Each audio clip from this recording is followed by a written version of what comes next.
नमस्कार. वृत्तम मराठी दिनविशेषमध्ये तुम्हा सगळ्यांचं स्वागत. आज 4 नोव्हेंबर आणि या भागात जाणून घेऊया आजच्या दिवशी घडलेल्या देशातल्या आणि जगातल्या काही ठळक घडामोडी. 4 नोव्हेंबर 1989 रोजी जम्मू काश्मीरचे निवृत्त न्यायाधीश नीलकंठ गंजू यांची श्रीनगरमध्ये हत्या करण्यात आली होती. न्यायमूर्ती नीलकंठ गंजू यांनी ऐतिहासिक निर्णय त्यावेळी दिला होता, ज्यामध्ये त्यांनी जम्मू काश्मीर लिबरेशन फ्रंटचा दहशतवादी मकबूल भट्टला फाशीची शिक्षा सुनावली होती.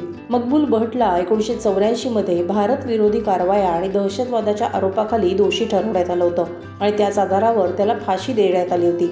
मकबूल भट्ट याच्या शिक्षेच्या विरोधात असलेल्या दहशतवादी संघटनेकडून नीलकंठ गंजू यांची सूडबुद्धीने हत्या करण्यात आली. याशिवाय ते काश्मीरी पंडित असल्याची शिक्षाही त्यांना झाली होती. या हत्येमध्ये तत्कालीन JKLFचा प्रमुख यासीन मलिकचं नाव पुढे आलं, जो सध्या UAP अंतर्गत शिक्षा भोगत आहे. राजकीय अस्थिरता आणि हिंसाचाराचं वातावरण शिगेला पोचलं असतानाच काश्मीर खोऱ्यातल्या वाढत्या दहशतवादाच्या काळात ही घटना घडली होती. त्या दिवसात जम्मू काश्मीरमध्ये दहशतवाद्यांची दहशत एवढी होती की या घटनेनंतर नीलकंठ गंजू यांचा मृतदेह सुमारे 2 तास महाराज बाजारात पडून होता, पण तिथे जाण्याचं धाडस कोणीही करू शकलं नाही. गंजू यांच्या हत्येनं जम्मू काश्मीरमधल्या वाढत्या दहशतवादी घटनांवर आणि तिथल्या संवेदनशील राजकारण आणि समाजकारणाचा महत्त्वपूर्ण भाग असलेल्या न्यायव्यवस्थेवर होत असलेल्या हल्ल्यांवर प्रकाश टाकण्यात आला. 4 नोव्हेंबर 1845 रोजी महाराष्ट्रातल्या रायगड जिल्ह्यात स्वातंत्र्य लढ्याच्या क्रांती पर्वाचे प्रणेते आद्य क्रांतिकारक वासुदेव बळवंत फडके यांचा जन्म झाला. वासुदेव बळवंत फडके हे भारतीय स्वातंत्र्य लढ्यातले पहिले क्रांतिकारक होते. त्यांनी ब्रिटिश राजवटीविरुद्ध सशस्त्र बंडाचं नेतृत्व केलं आणि स्वातंत्र्यासाठी संघटित लढा सुरू केला. ब्रिटिश राजवटीत शेतकरी आणि सामान्य जनतेचं अत्याधिक शोषण असल्याचं फडके यांचं मत होतं. त्यानंतर त्यांनी भारताला ब्रिटिश राजवटीपासून मुक्त करणं हेच आपल्या जीवनाचं ध्येय मानलं. फडक्यांच्या बंडानं आणि त्यांच्या धाडसानं इंग्रज अधिकाऱ्यांना गंभीर आव्हान दिलं. या दरम्यान एक वेळ अशी आली होती की इंग्रज त्यांच्या नावाने थरथर कापू लागले होते. तथापि अखेरीस त्यांना अटक करण्यात आली आणि येमेन इथल्या एडनच्या तुरुंगात जन्मठेपेची शिक्षा सुनावण्यात आली, जिथे 1883 मध्ये त्यांचा दुर्दैवी मृत्यू झाला. वासुदेव बळवंत फडके हे भारतीय स्वातंत्र्य लढ्याचे प्रेरणास्त्रोत मानले जातात. 4 नोव्हेंबर 1944 रोजी भारतीय हवाई दलाच्या पहिल्या महिला एअर मार्शल पद्मावती बंडोपाध्याय यांचा तिरुपती इथं जन्म झाला होता. ग्रेटर नोएडा इथे राहणाऱ्या डॉक्टर पद्मावती यांनी 1971च्या युद्धात भाग घेतला होता. पद्मावती बंडोपाध्याय यांनी केवळ भारतीय हवाई दलात आपला ठसा उमटवला एवढंच नाही, तर भारतीय सशस्त्र दलात महिलांच्या सहभागाचा त्यांनी एक नवा अध्यायही जोडला. आपल्या सेवेमध्ये त्यांनी अनेक महत्त्वाच्या जबाबदाऱ्या सांभाळल्या आणि अनेक मोहिमांमध्ये भाग घेतला.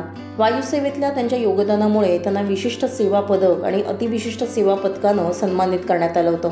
पद्मावती बंडोपाध्याय यांना 2020 मध्ये वैद्यकीय क्षेत्रातील उत्कृष्ट कार्यासाठी पद्मश्री पुरस्कारानं सन्मानित करण्यात आलं होतं. 4 नोव्हेंबर 1929 रोजी गणितातल्या अप्रतिम प्रतिभा असणाऱ्या ह्युमन कॉम्प्युटर शकुंतला देवी यांचा जन्म बेंगळुरू इथं झाला. त्या त्यांच्या विलक्षण गणितीय क्षमतेसाठी ओळखल्या गेल्या, ज्याची तुलना संगणकाशी करण्यात येत होती. त्यांच्या आश्चर्यकारक गणना कौशल्यानं लहानपणापासूनच लोकांना प्रभावित केलं आणि कोणत्याही औपचारिक शिक्षणाशिवाय जटिल गणिती समस्या सोडवण्यात त्यांनी प्रभुत्व मिळवलं. शकुंतला देवी यांचं नाव गिनीज बुक ऑफ वर्ल्ड रेकॉर्डमध्येही नोंदवण्यात आलेलं आहे.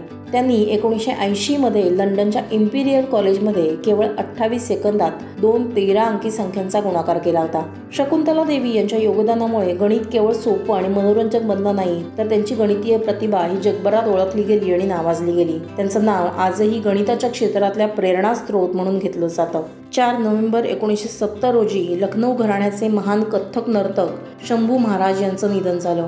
शंभू महाराजांचं खरं नाव शंभूनाथ मिश्रा होतं आणि ते भारतीय शास्त्रीय नृत्यातील कथ्थक शैलीतील प्रमुख व्यक्तिमत्वांपैकी एक होते. त्यांचा जन्म 1910 मध्ये लखनौमधील नृत्य करणाऱ्या कुटुंबात झाला. शंभू महाराज हे लखनौ घराण्याच्या महान कथ्थक गुरूंपैकी एक मानले जातात. त्यांनी कथ्थक ही कला एका नव्या उंचीवर नेऊन ठेवली, पण त्याचबरोबर त्यांनी शारीरिक मुद्राच नव्हे तर नृत्य प्रकारातील भावना आणि अभिव्यक्तीलाही महत्त्वाचं स्थान मिळवून दिलं. शंभू महाराज यांची नृत्यशैली हावभाव मुद्रा आणि नृत्य नाटक अर्थात अभिनय याच्यासाठी ओळखली जात होती. कथ्थकच्या माध्यमातून भारतीय पौराणिक कथा व्यक्त करण्याची कलाही त्यांना अवगत होती. पद्मश्री आणि संगीत नाटक अकादमी पुरस्कारासह आपल्या अद्वितीय योगदानासाठी शंभू महाराजांना अनेक सन्मान आणि पुरस्कार मिळाले. त्यांनी अनेक विद्यार्थ्यांना प्रशिक्षित केलं, ज्यापैकी अनेक जण आज भारतात आणि परदेशात कथ्थकचा प्रसार करत आहेत. शंभू महाराज यांची कला आणि योगदानानं भारतीय शास्त्रीय नृत्य परंपरा समृद्ध केली. 4 नोव्हेंबर नोव्हेंबर 2008 रोजी बराक ओबामा यांनी इतिहास रचला आणि ते अमेरिकेचे पहिले आफ्रिकन अमेरिकन राष्ट्राध्यक्ष म्हणून निवडून आले। त्यावर्षी झालेल्या अध्यक्षीय निवडणुकीत ओबामा यांनी डेमोक्रॅटिक पक्षाचे उमेदवार म्हणून भाग घेतला आणि रिपब्लिकन पक्षाचे उमेदवार जॉन मॅकलेन यांचा मोठ्या फरकाने पराभव केला। बराक ओबामा यांचा विजय हा अमेरिकेतील राजकीय आणि सामाजिक इतिहासातील एक महत्त्वाचा टप्पा होता, कारण या विजयाकडे वांशिक समानता आणि नागरी हक्क चळवळीच्या दिशेने एक ऐतिहासिक पाऊल म्हणून पाहिलं गेलं। मात्र याच ओबामांच्या काळात अमेरिकेनं जगावर नियंत्रण ठेवण्याची परंपरा चालवत मोठ्या प्रमाणात नरसंहार देखील केला। अफगाणिस्तान, इराक, सिरिया, लिबिया, येमेन, सोमालिया आणि पाकिस्तान या देशांमध्ये लष्करी हस्तक्षेप करत अमेरिकेने मोठ्या प्रमाणात मनुष्यहानी केली याच ओबामांच्या काळात। तर हे होते आजचे अर्थात 4 नोव्हेंबरचे दिनविशेष। तुम्हाला हा व्हिडिओ कसा वाटला हे या व्हिडिओ खाली कमेंट करून आम्हाला सांगा। तसंच आमच्या YouTube चॅनलला सबस्क्राईबही करा।